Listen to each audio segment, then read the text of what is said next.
Good morning, Fed Phoenix fam. How's everybody doing? So I wanted to make a video on something I get asked about a lot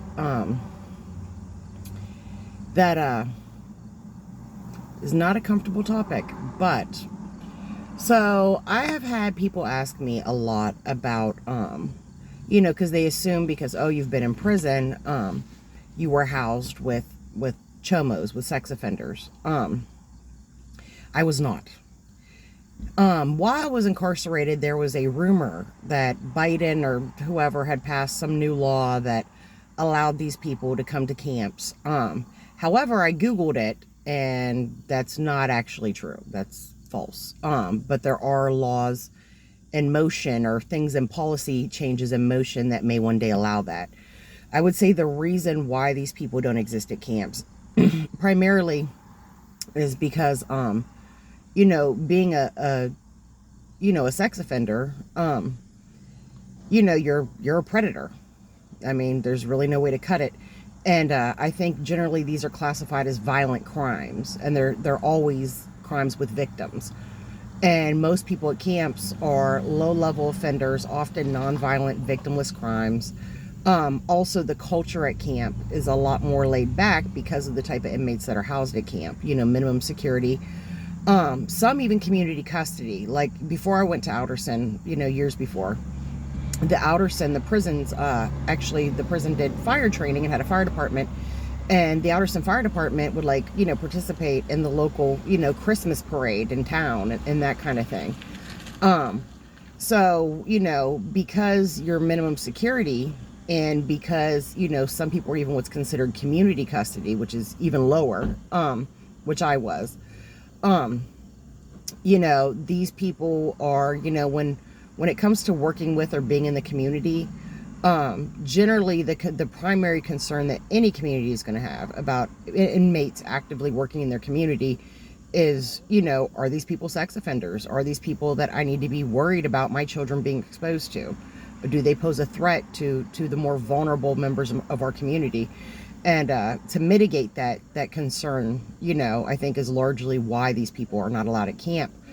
But what I found interesting, when I was at camp, like I said, the rumor was that some new policy or law had been passed that allowed them to be at camps. And so there was speculation that a few of the newer inmates were, in fact, that. Although, of course, they denied it, and now I know they were telling the truth. But people who had came from higher security facilities, mediums and lows, places where these people are housed, when it comes to women, apparently women sex offenders and men sex offenders are very different creatures, as far as what is typical. Men typically are very much, the very stereotypical predator that we envision when we hear of this term. However, the women that I talked to that have been at lows and mediums, higher security facilities where they were housed with them, they said that generally, if the facility's uniform has a dress option, which really honestly is a very boxy, shapeless, like knee to ankle length Cabbage Patch kind of looking thing. But the lady sex offenders tend to prefer the dress. They tend to many of them have very obvious intellectual impairments. And they all tend to have a very short bob haircut, is kind of, not exclusively, but more often than not. And a lot of people have said that that have been housed with these people that I've spoke to, that they didn't like being housed with them, obviously, and they made them uncomfortable, just the fact that they were there and knowing what they had been involved in. But those who actually had talked to some of them, kind of got to know their stories a little bit, said that with these women, generally what happens is you have a severely intellectually impaired person who's legally an adult. So very easily influenced, very easily manipulated. And often these people were victims of abuse as children, and they may not really, or they simply do not really grasp the scope of what they did or are doing is wrong. And the men who are these types of people seek out these women, these very docile, submissive, again, more often than not, intellectually impaired to some degree women, and they befriend them and they become their boyfriend or husband or whatever. And and then they coerce them, or persuade them, to basically be the bait for kids, for victims. And the women sex offenders largely are incarcerated because they went along with it, or they were the bait, or they were used by the men who are very, capable, intellectually and socially, to be able to do what they wanted to do. And some of these women participated in the actual crimes against children. And, like I said, the woman I spoke to, who actually had, got to know a few of them a little bit, said that, they really didn't comprehend, like, legitimately, not being disrespectful, but just simply stating fact, what it was that was actually happening, and that it was wrong, and that it shouldn't be happening, and that it was harmful to the kids. So,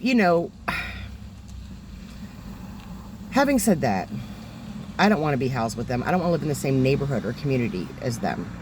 I don't want, these people, in my opinion, sex offenders, particularly those whose victims were children, are the lowest of the low, like the most insidious,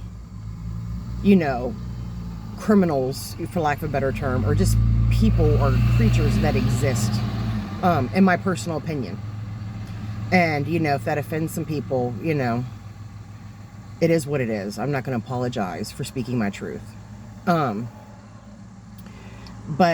to know that the majority of women who are convicted of these crimes are, really like people that aren't even, like, they really don't have the capacity to understand what's happening. I almost feel like some of them were victimized as well. They were certainly used as a catalyst to victimize others. And that still doesn't make me want to share a cube or a housing unit or even be in the same facility as them. But, it definitely puts a different spin on things, a different angle, a different perspective. Because in my mind, going into prison, I just assumed that the women sex offenders were the same creature as the man sex offenders. These were predatory people who would groom your children and earn their trust, and were very aware of what they were doing and the harm it caused, and just didn't care, But I've learned, secondhand through other people's, observations, that that's not necessarily true, or even true most of the time, or a lot of the time. So anyway, a little food for thought. And, it's really strange to me when I talk to people about having been incarcerated, and they're like, oh, so what happened with the sex offenders? And it's almost like this weird, like, people's, like, top 10 questions to ask an inmate that seems to be kind of usually in there. And it's strange to me, because even before I went to prison, and now, if I was to talk to someone about, the fact that they had been incarcerated, it would never occur to me to go, so what happened to the sex offenders in there? What would you guys do to them? Or how did they act? Or did they, were they protected by the guards? I wouldn't have asked that. You know what I mean? And I still won't. That's just weird to me. But for some reason, maybe because the general society has such a villainized view and perception of what an inmate is, that they think, oh, inmate, you're a drug addict, you're a murderer, or you hurt kids. And there were a lot of drug addicts in prison with me. A lot. Some who were choosing to not, to not be involved in addiction any longer. Some who were in there putting paper on the floor when they'd spray for ants so that they can absorb the bug spray and they can smoke it later because they just can't wait to get high that bad. Which is crazy bananas to me, but you get all types. But yeah, I just wanted to address that and put that out there. So hopefully people ask me this question less now, because it's really exhausting to even get into. But anywho, so that's my short video addressing, sex offenders in camp. Now, I'd imagine in a men's camp, because again, male sex offenders are the general, the average is very different than what the female sex offender is. I know they can't go to camps either, so, but I don't know in lows or mediums how that works for them, or high securities. I would imagine they're more likely to be assaulted, like anybody, in the higher security facilities.